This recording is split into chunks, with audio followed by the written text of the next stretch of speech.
Here we are. All right. All right, let's see if we can share this with our friends and our family. I bet you we can. There we go. All right, well, welcome to those who are tuning in. My name is Menachem Creditor, and I am so thrilled in this moment to be joined by my friend for decades, my neighbor for years, and my rabbi for months so far, Rabbi Jeff Arnowitz, who is the rabbi at Westchester Jewish Center. He is a beloved teacher in many communities, including in Norfolk, Virginia, where he was the rabbi from 2011 to 2019. He has a long history of leadership and activism in different nonprofits and synagogues and Jewish organizations. And he has a lovely family. And he and I met at Camp Ramah in the Berkshires many, many years ago, where the story that we always tell, it's not the only one, but the story that we always tell is how he introduced me to the music of Jesus Christ Superstar and brought that to be our division's production that summer, where I I was a version of Jesus because of my rabbi, is my new way of saying that. Boy, that's a fascinating, fascinating historic loop, isn't it? So anyway, there are a lot of ways of describing how sweet our relationship has been over the years. And I just wanted to say that as part of a book talk, and this book being sort of a marking of some of my years and my thinking and my growth, what a precious and tender thing it is to be able to share this with you. So I wanted to thank you for taking the time and for being my friend. Likewise, it has been my great pleasure and privilege, and an honor to be here with you today. Thank you for the invitation. Of course.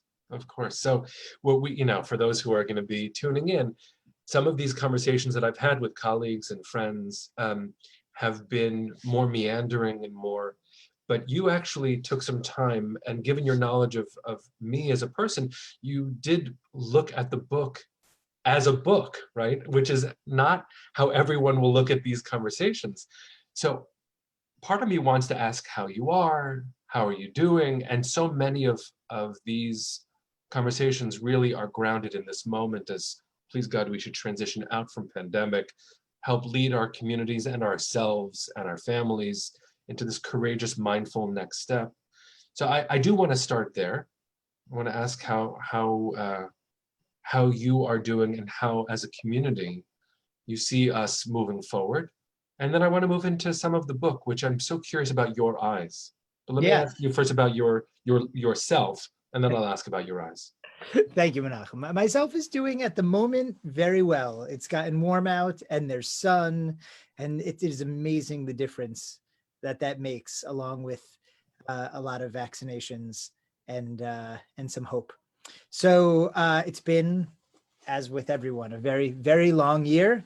But I think one of great learning, as with so many of actually one of my questions for you about your book, you have, you quote Pirkei Avot in here, that like the greater the pain, the greater the lesson. That's not the exact quote, but we'll get there. There are some lessons I would much prefer not to have. And I think I've learned a lot of those in the last 14 or 15 months. That being said, I've learned a lot in the last 14 or 15 months. And so how we go forward from here is going to be an interesting challenge. I think I'm very hopeful. I think there's been a reprioritization for a lot of people I speak to, often in really good and positive ways. There's also been a lot of loss and a lot of discomfort and a lot of anxiety and, quite frankly, a lot of mourning.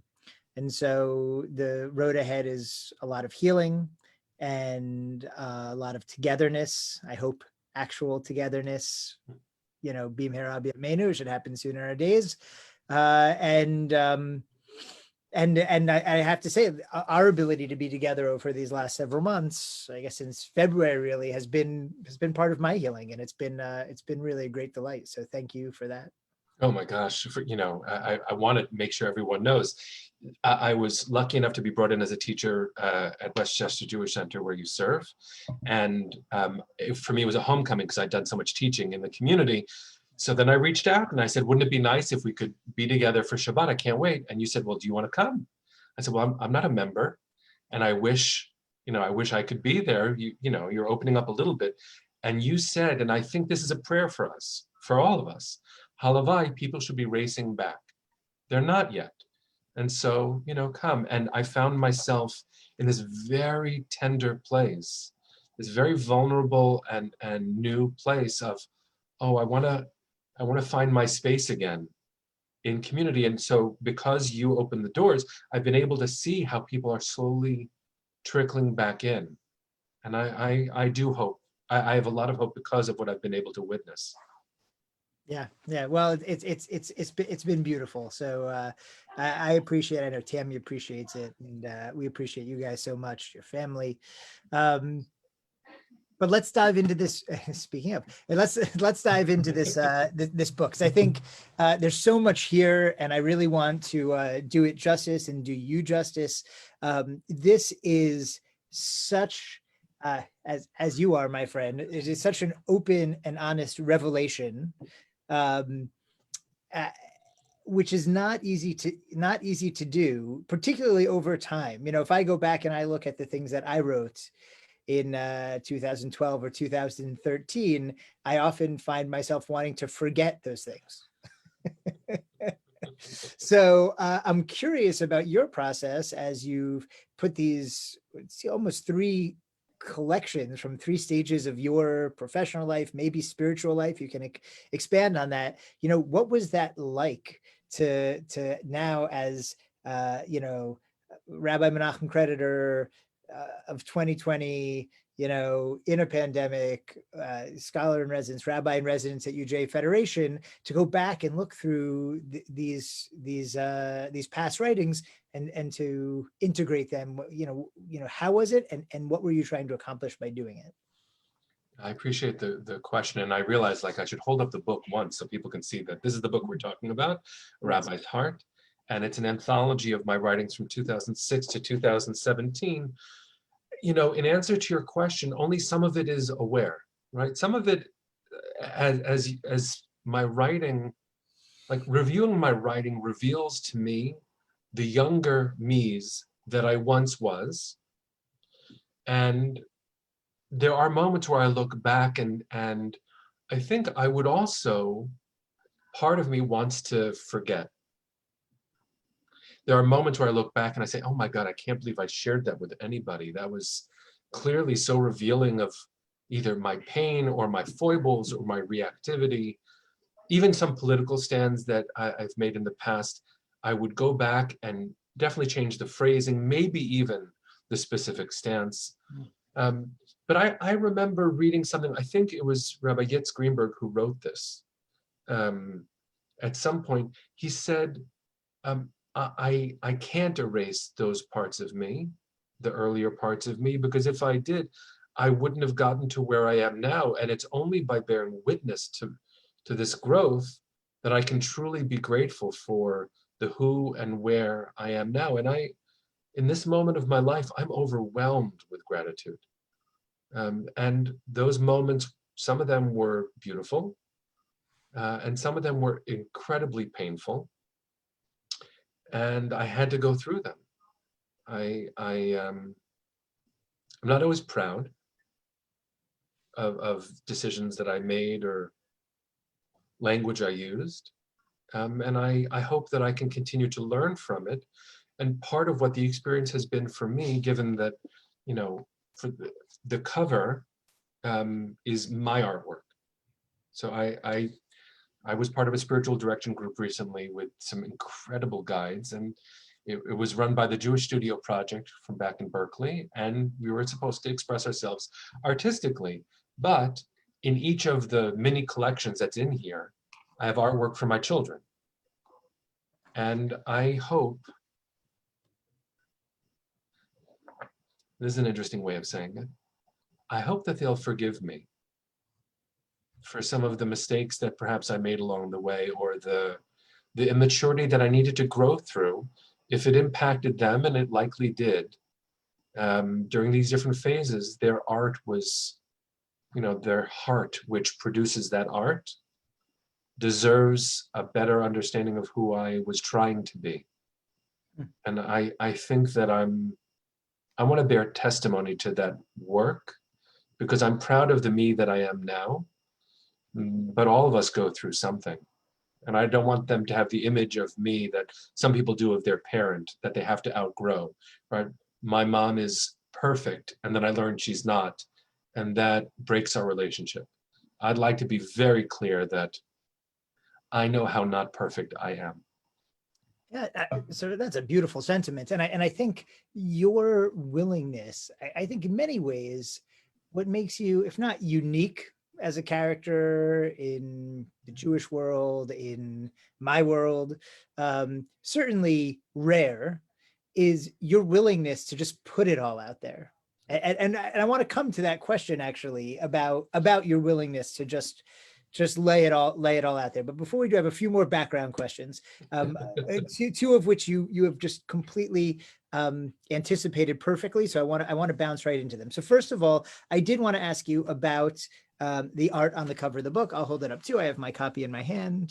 Can we see it? Yeah, there we go. So, and I also wanted to ask you, which I've asked you before, but I think is worth repeating because I think it was a worthwhile conversation. The title, A Rabbi's Heart, and the drawing on the cover and what this art means to you. Yeah. Well, I had the answer that I first offered you, and then you busted my heart wide open with your incisive reading of it. Let me share this. So the artwork that's on the cover hangs next to my desk, and what you wouldn't be able to see, and I can barely see, is that every week we were supposed to draw. And every week there was a different prompt. And so under these levels are different art that one day maybe someone would excavate, maybe I will, I'm not sure. I'm not gonna try to hang that right now, it's gonna fall. I was trying to find, a catchy title that really tried to hold all of this. And if I can quote my rabbi, Sure. My heart's out there. And it's very comforting to do this. And I've learned to do this a little bit better in recent years, whereas before, in order to sort of ask the universe for that comfort, I would do this. And I'll share, actually, I don't know if you know the story. We have a colleague who I love very deeply, who broke trust with their community. And I couldn't do anything about it. And I was, as everyone related to the story was impacted. And I love this colleague still so much. We have a phrase, Ich naflu giborim, right? How the mighty have fallen. And this was a real moment of failure. So I called a Rebbe of mine. I called Rabbi Brad Artson, and I said, Brad, what do I do? I'm in so much pain. I don't know what to do. He said, Menachem, you write prayers all the time. So write a prayer. So I said, Brad, I can't share that with anyone. And he said, Menachem, just because you write something doesn't mean you need to put it out there. But that's a conversation for a different time, he said. But this is a moment where your question prompts the same kind of reflection, which is, I was holding my beating heart, and often still do, out.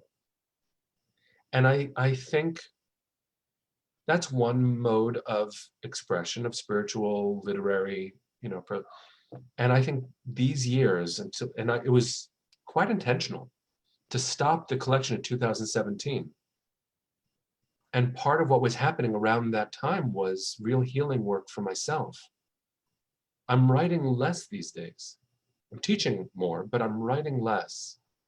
And I think there's a shift that happened. So the artwork, both as, I don't know if anyone's going to be able to really see it, but, it starts somewhere, but there's no real neat trajectory. This isn't even the best picture of that piece of art. But I did some work with a friend back in Berkeley, Josh Kornbluth, who has a monologue about Andy Warhol called Andy Warhol, Good for the Jews. And in it, Warhol talks about how his silk screening and sort of imperfect copying of the original piece of art was intentional, right? It's meant to be an imperfect reflection. Right. So I feel this book is that, even in the pagination, which you know more than anybody else, because I told you, the pagination has errors at the very beginning. Yeah. You know, I feel like this is an honest reflection of my heart that I've put out in such a bearing way, especially those years. That is a great explanation. I will support your thesis by mentioning, I noticed as I was reading that the most difficult period in here, or maybe transformative is a better word, is the year 2014. And I know you went through a lot that year, the trip to Israel with the rockets flying and things that were going on in this country. And by the way, I also remember that summer we were together. That is a summer that we were together at Camp Vermont, New England. And I felt, as I read, I felt privileged to have been, you know, I remember when you left for that trip to Israel, because I think maybe you left camp a couple days early for it, or you were going that summer. I did, and then I came back. But I was gone by then.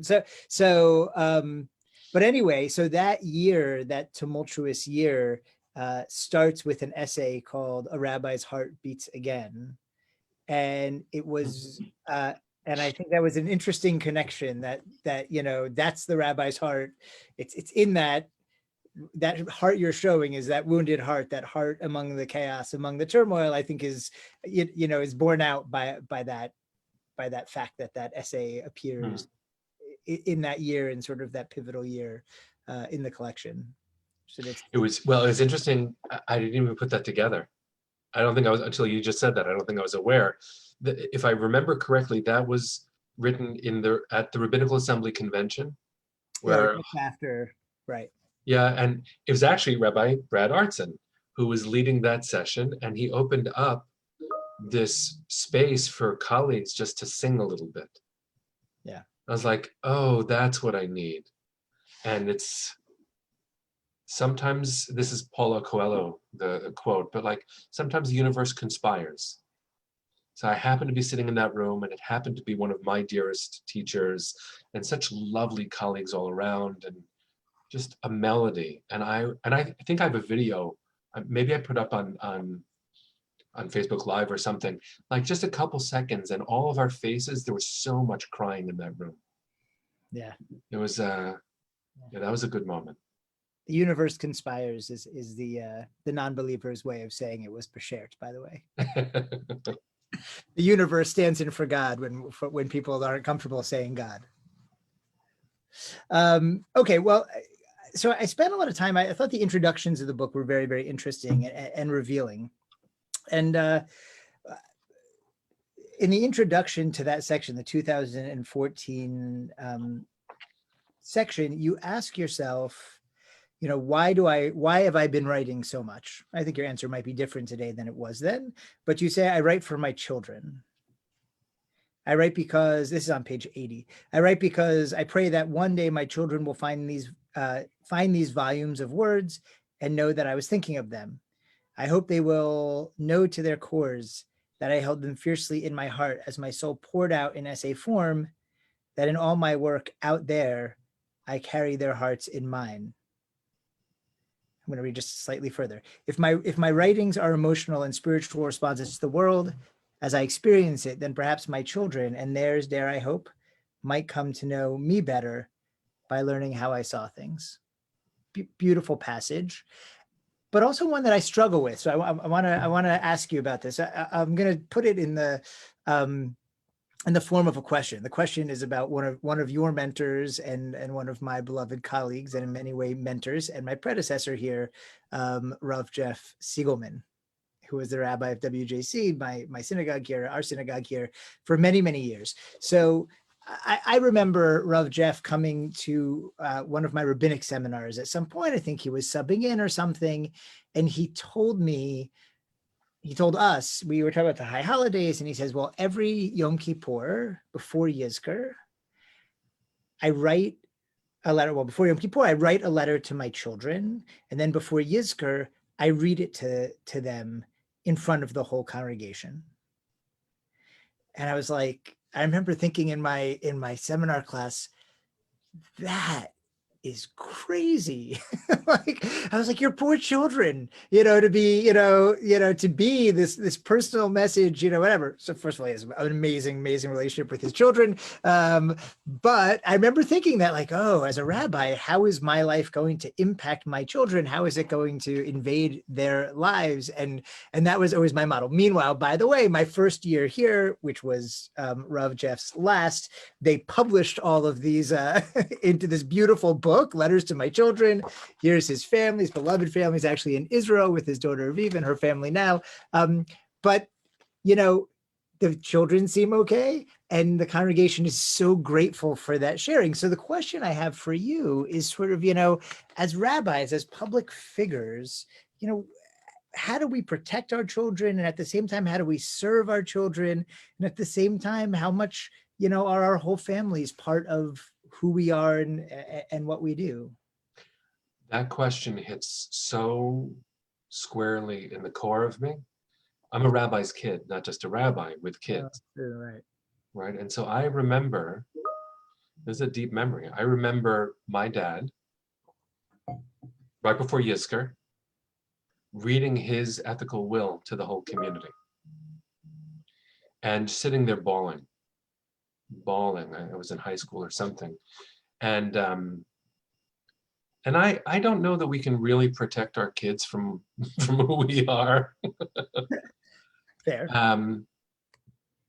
And it is also true that when I wrote those words, I was really worried that my children might think that there was something more important to me than them.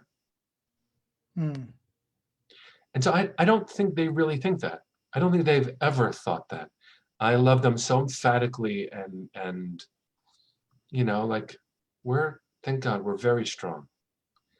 But my activism and my rabbiing in the world and how often I was traveling and writing and teaching made me worry.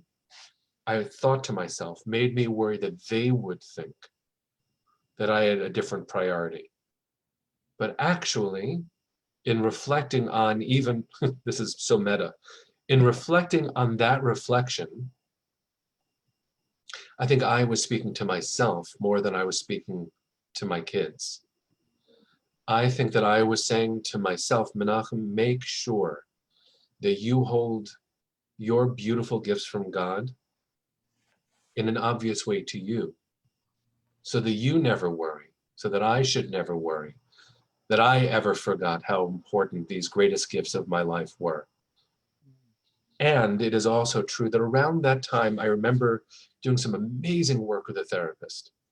This guy was like, I actually dedicated one of these books, one of the smaller volumes, I dedicated to him. Just saved my life in countless ways. I remember saying to him early in the work, my children are my joy. He said, Menachem, your children bring you joy. You are your joy. Oof.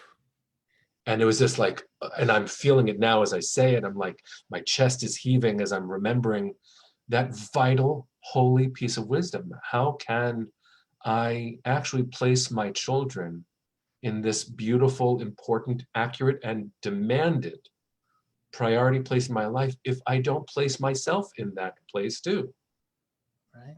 And so, yeah, I was writing for them, but I was writing so that I would see that this is what I write. And it makes me so happy to know how beloved my children are. Yeah. Like, I'm not sad about it now, but I was really sad and worried about it then. And so that's one of those aspects of the book that it's not simple to read. It's not simple to remember.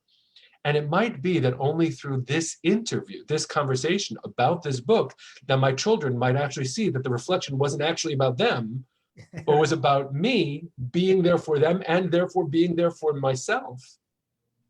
We're each of us so complicated. I'm sure that Rav Jeff in his sharing was basically writing an autobiography, not just giving his precious Torah to his gorgeous children, whom I know. I remember them growing up. Right. It's very, very, it's very powerful for us to reflect on why we do the things we do. It is so, and it's always more complicated than we can ever name. I would add to that, yes, and it's important to reflect with other people and new people, right? Like this conversation is different between us than it would be if you were having it directly with your children, or if you were having it with your wife or with your parents. You mentioned your dad, and it is worthwhile to have those conversations in every direction, because in every direction we learn something different about ourselves that can only be revealed through that lens of that friend or that family member, or I guess that computer screen when you're typing these essays.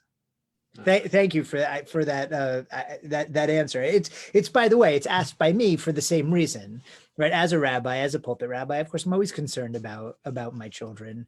Rav Jeff's book starts out with his ethical will, and I think really you're right. All of those letters really are his ethical will. I try and ask myself. I try and ask it daily. In a good month, I ask it weekly.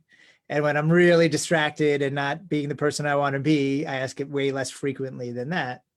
But I always ask myself, am I telling my kids the things in person and living a model for them in person in a way that I don't need to write an ethical will?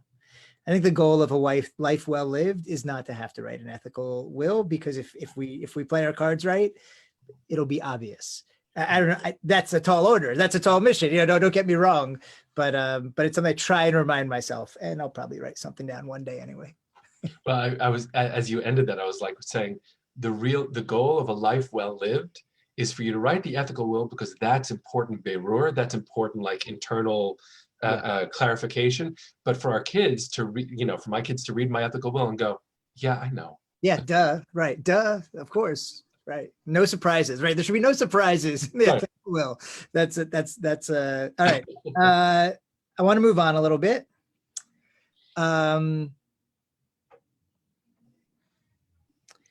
So I want to talk a little bit about, so one of the things I found remarkable about reading this, and again, it didn't really surprise me, but it's worth calling out, is that in each of these essays, what you do, and I warned you a little bit, I was going to ask you this at the beginning, because it really just called to me from the book. So what you do in your writing, and maybe what you do in your rabbinate,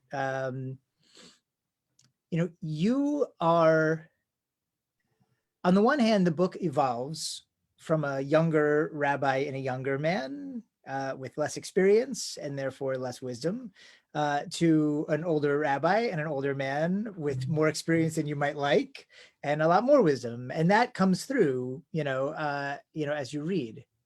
But here's the evolution that never happens, and I think I hope never does happen. At the beginning, towards the beginning of the book, you are a man openly struggling, living in a dissonant space, trying to juggle priorities that are not always easy to align and match.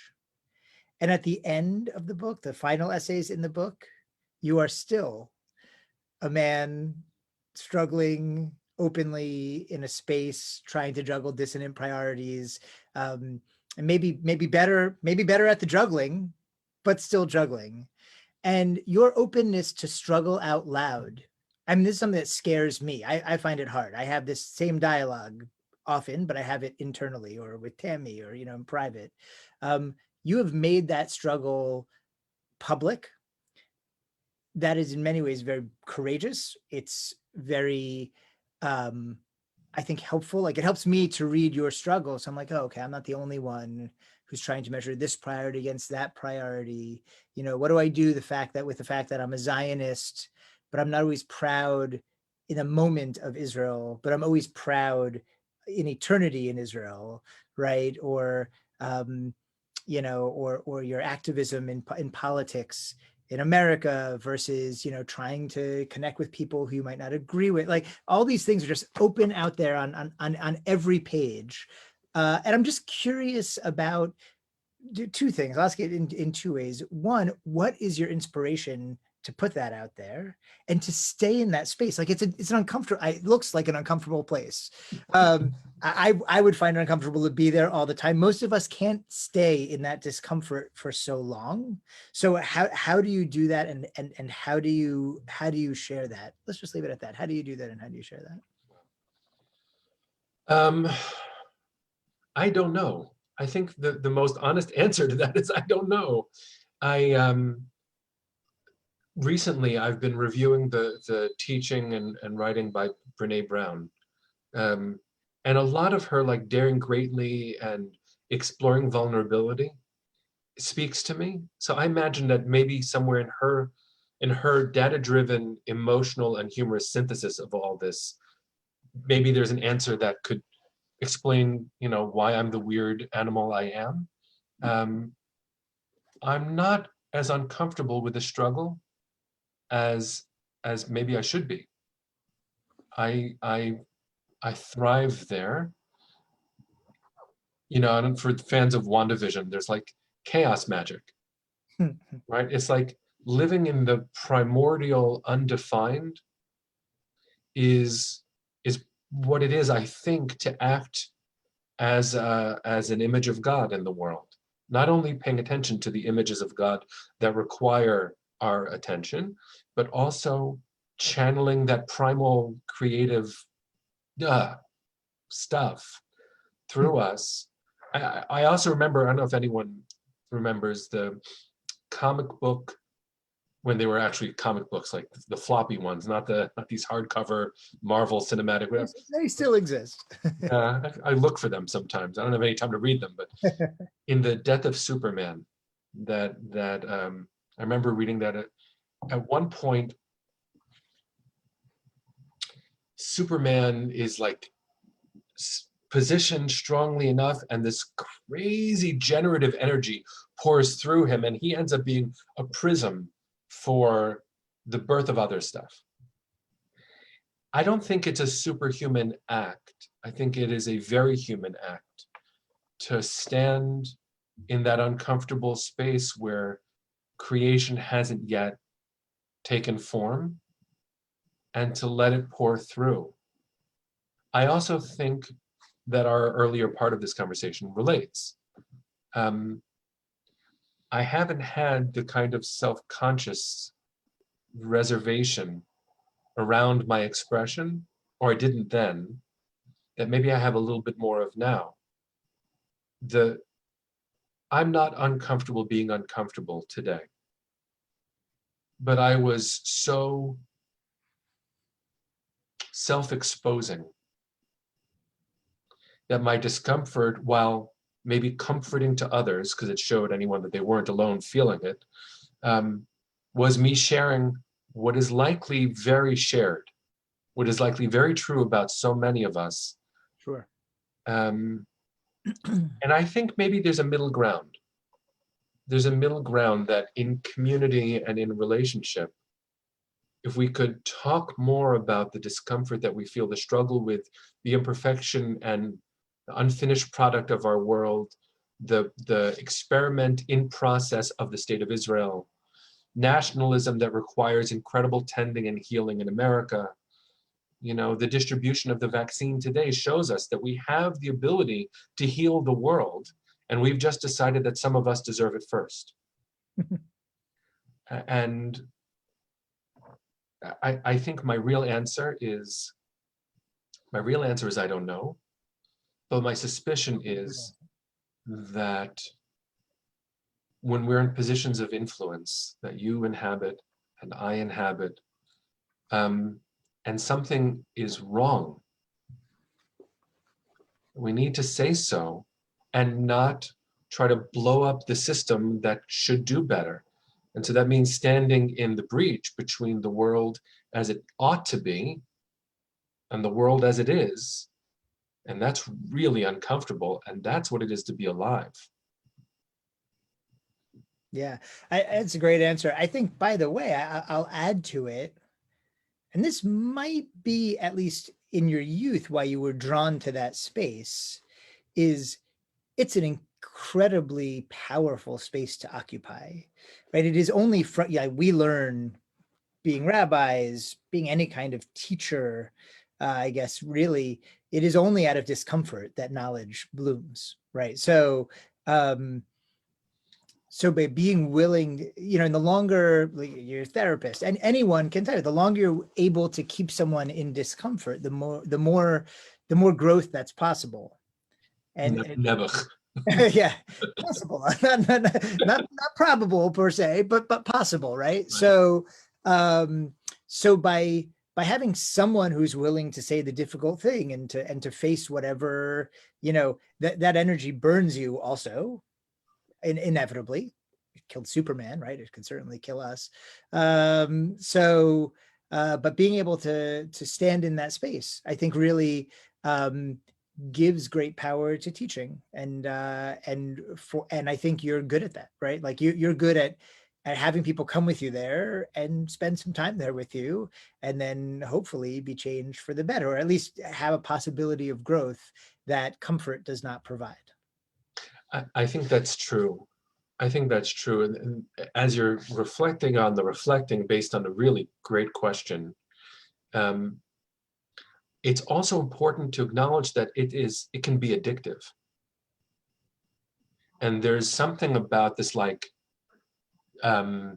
signal virtuing, no, virtue signaling, that's what I meant. Virtue, I was like, I heard that. This virtue signaling, angsty, check out my pain, which is really a cry for help, right? So that is all of us, and that certainly was me, and sometimes probably still is, but it is a very powerful and generative place, especially when someone is aching themselves. So it's really, it's very telling. Like, I hold this, and not only does holding the book make me feel better, I also want to comfort this me. Like, yeah. that was really hard. I want me now to say to me then, oh, that was so hard. Yeah. I would say maybe it's not a cry for help, or maybe more specifically, the kind of cry for help it is a cry for companionship. Yeah. Right. It's a cry to, like, be with me here because it's painful to be here by myself. Yeah. And so that's such a great image of, like, that's you being your own companion, which is in and of itself a very powerful thing. Yeah.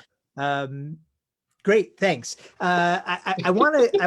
No, this is fun. I'm having so much fun. I feel like I'm like a journalist. Like a real interviewer. So I want to ask you about a few specific essays or moments, if that's okay with you. So one that, like, just blew me away, really stood out to me. So first of all, this is amidst your Yom Kippur. I guess this is your sermon or your essay, 2014. So it's in that year. You've been to Israel. You saw Iron Dome in action a little close up as rockets were flying from Gaza, and you wrote this reflection. So let me help set up. This is 116, 117. Actually, I'm going to ask you to read this if you don't mind. But I'll set the scene. You're on this roller coaster trip to Israel. You end up in a room, I guess, like the nation's archives of Israel, and it's like you're literally touching the history, the paper upon which the state of Israel, the modern state of Israel, is written. And the guide goes through, and then ultimately places an object in your hand. What did he place in your hand? The gun that killed Yitzhak Rabin. The gun that killed Yitzhak Rabin. And you wrote on page 117, you have it there indented, if you would read this this reflection on that experience a few minutes later. And I got teary reading it. If you don't mind reading it, I think it would be better coming from you than me. held a gun, and it wasn't just any gun. And I don't want to hold any gun. And it was this gun that killed Yitzhak Rabin, Zichrono Livracha. And I held it in my trembling hands, and I couldn't hold it, and I couldn't put it down, and I couldn't see it, and I couldn't close my eyes. I was suddenly back at Bar Ilan University when I was in class with Yigal Amir, the man who killed Rabin. And I was back davening Mincha in Washington, D.C., being told that the prime minister had been shot. And I was back on the streets of Oakland, on the bloodied pavement where boys get shot. And I was back being held in my mother's arms. And I was back in the White House screaming to power from the psychic pain. And then I was back in that room holding that gun, that awful, wretched thing that tore a hole in the world that we haven't yet been able to fill, that even God can't fill. That damned gun that destroyed the world was in my helpless, trembling hands. I couldn't remember how to move my hands to put it down. I was and am, and now always will be, holding its cold, dead history, its pain.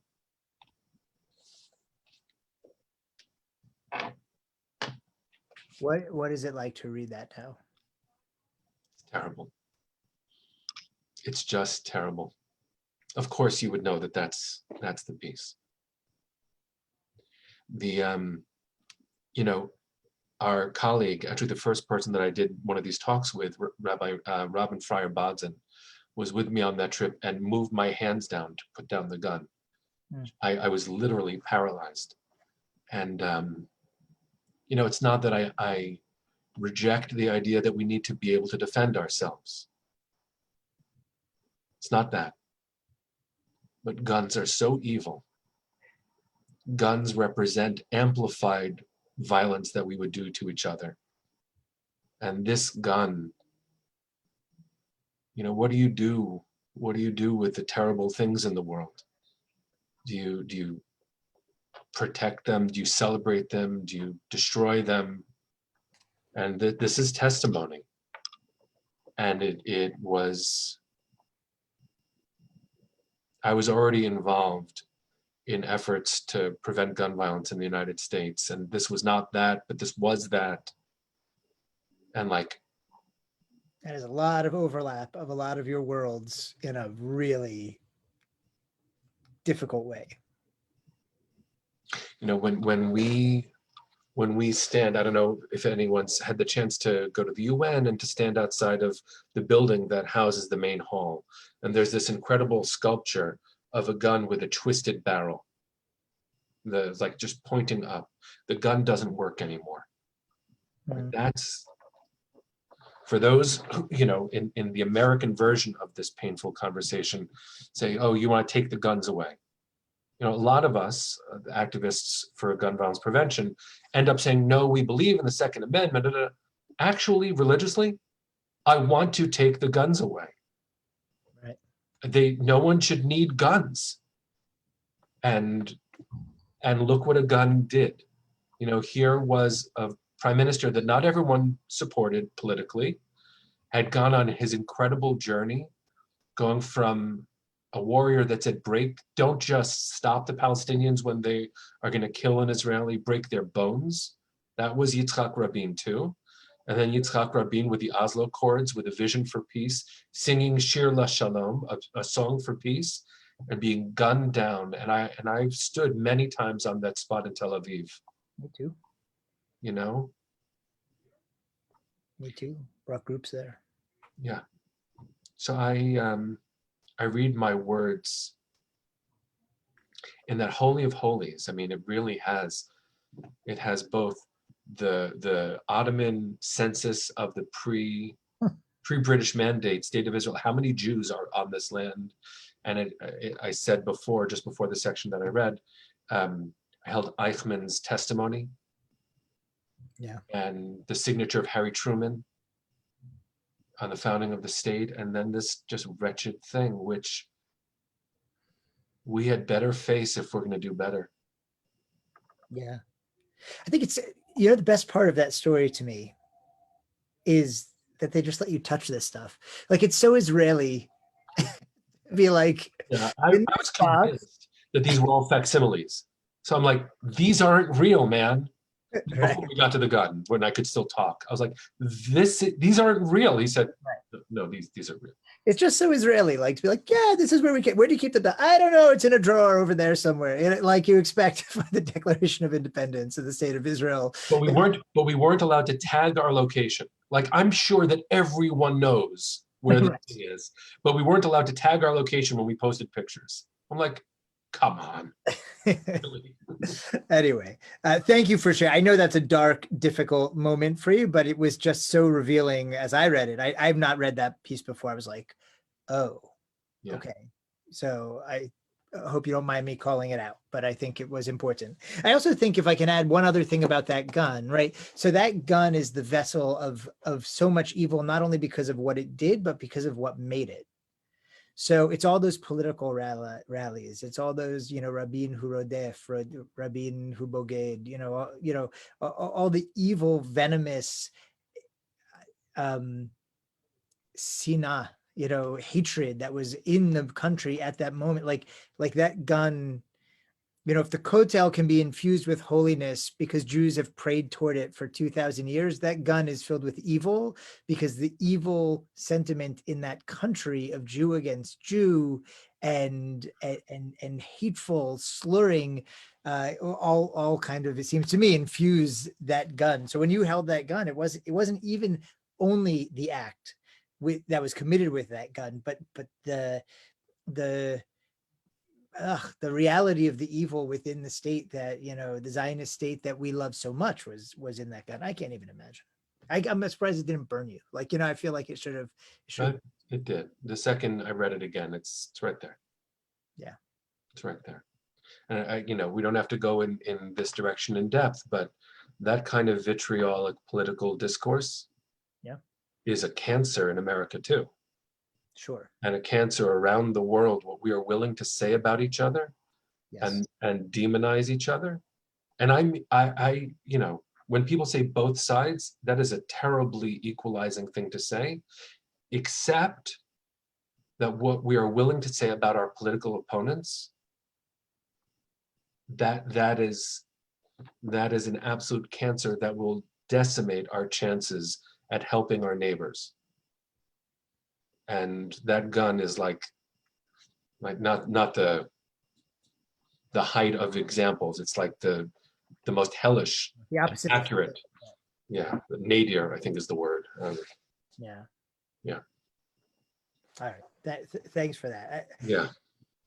Going in a completely different direction now. I promise I won't do that to you again. I'm yours, man. That was a little traumatizing, I know. Okay. So page 207 to 210.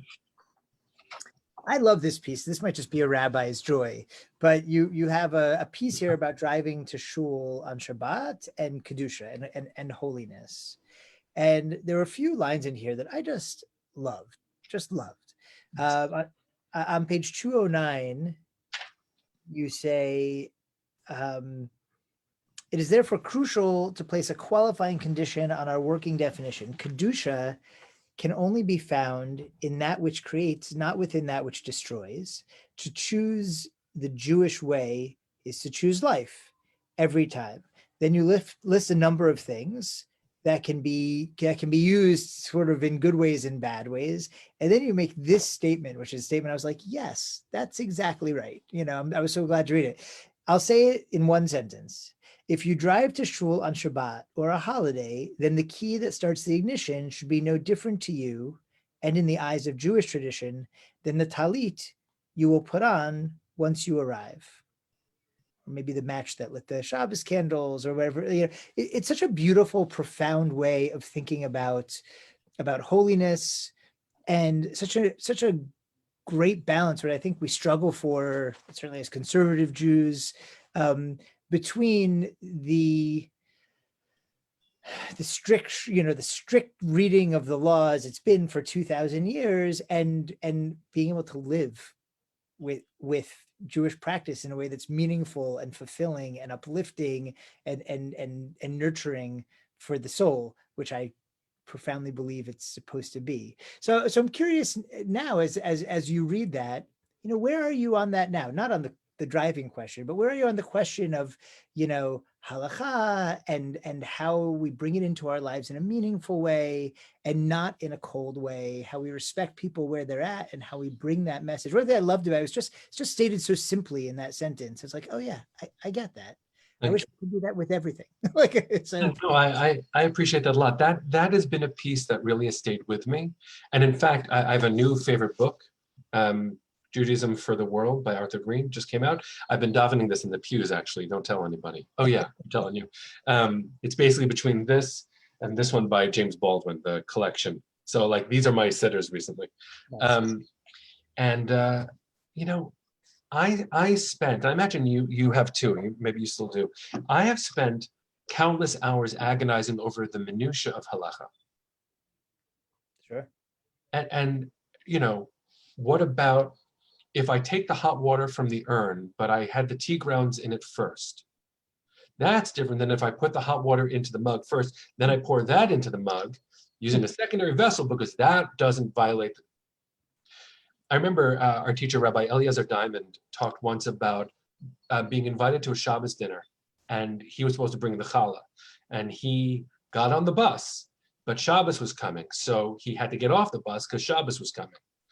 But now he has a problem because he's in a place that doesn't have an eruv, right? A legal demarcation of property that allows you to carry something from property to property. So he's holding the challah that they need for the dinner. What's he going to do? So he actually explains how you're allowed to walk daled amot, 4 cubits, but not more. So he walks for daled amot, for 4 cubits, and then stops, setting this is the place that he was at, and then he walks another daled amot, and then stops. And then, so I find great holiness in that crazy idiosyncratic way of living your life, because every step was a step with God. Yeah. But that means, this is my way of reading it, not his language anymore, that his mindful actions, which to the outside world could be seen as obsessive compulsive or misguided or antiquated, his every step was imbued with holiness for him. But for so many of us, it's imbued with guilt, not with holiness. So when we, and I'm not only talking about WJC, when we as synagogue communities, when we as religious leaders, given our fealty to tradition, are now faced with an unforeseen circumstance, which is we can't see our people, then any of the detailed conversation about how to do live streaming and how to use technology as a platform, it's not that it doesn't matter, but the details are not the point. Because coming to a place where I would not reach out for my fellow person with all the love and life I have, using all the technology at my disposal, speaking personally, is not holy enough. And so we have a colleague, Rabbi Josh Heller in Atlanta, who's a dear friend of mine. We sang a cappella together. I just love him to bits. And he worked with Zoom to find a way to make sure that Zoom could stay on long enough so that the concerns about Shabbat wouldn't be violated. I respect that, especially because his purpose was to find a way to say yes. Not to find a way to say yes that would be a sacrifice of our principles. It was a way to say yes that was the embodiment of all of the holiness we aim for with the details of observance. So I remember, I think I wrote it in the essay because I delivered that idea in shul. And then there was a member of the shul, very active, a survivor, beautiful man named Sam Nathanson. I love him so much. He died a few years ago. He comes up to me. He says, Menachem, listen, I drive to shul on Shabbat. Don't call me a tzaddik. I'm not so righteous. I'm like, Sam, you read Torah all the time. You lead davening. You teach children. You come to shul. That's so holy. So that's where I am on that. Like, it is holy to use whatever technology is at our disposal to bring life into the world. Tradition is gorgeous, and it aims at something.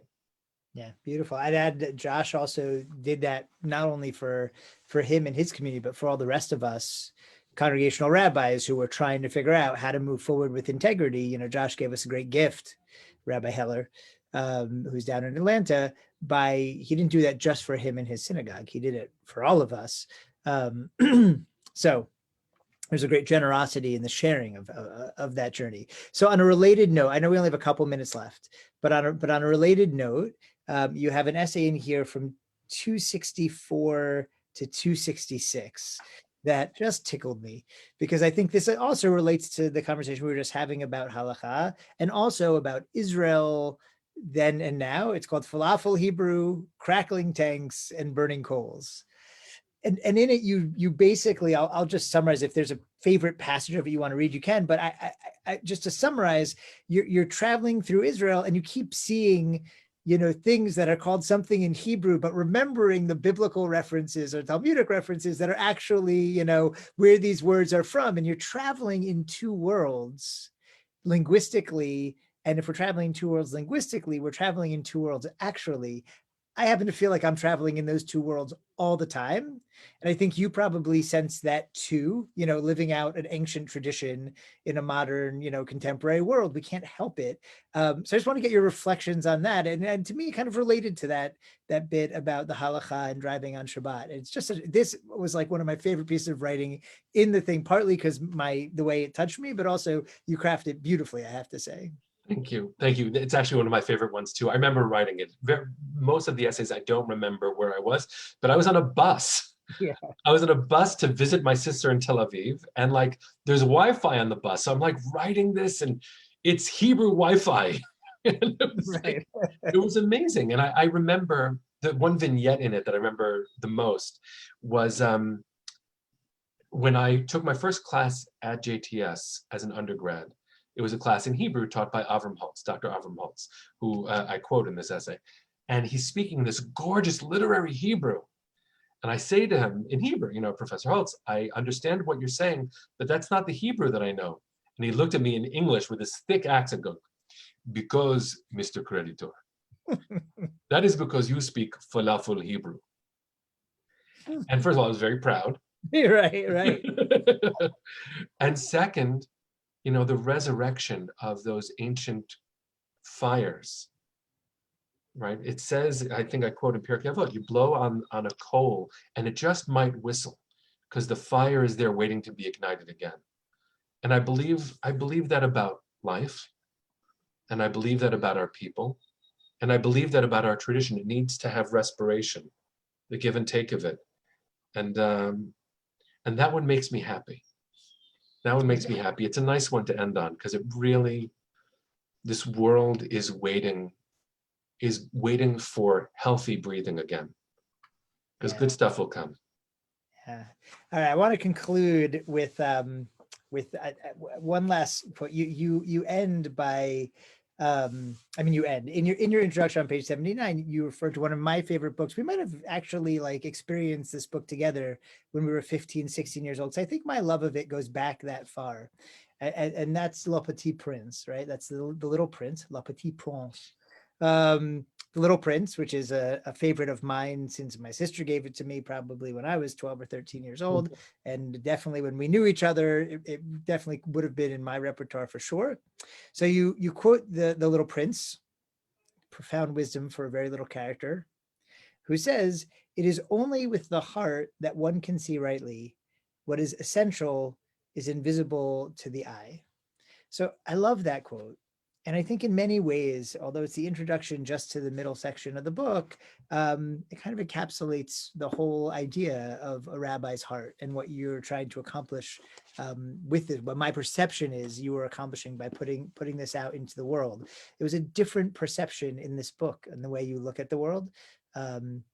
I want to thank you for sharing that perception with me today and answering a lot of my loaded questions very openly and fairly.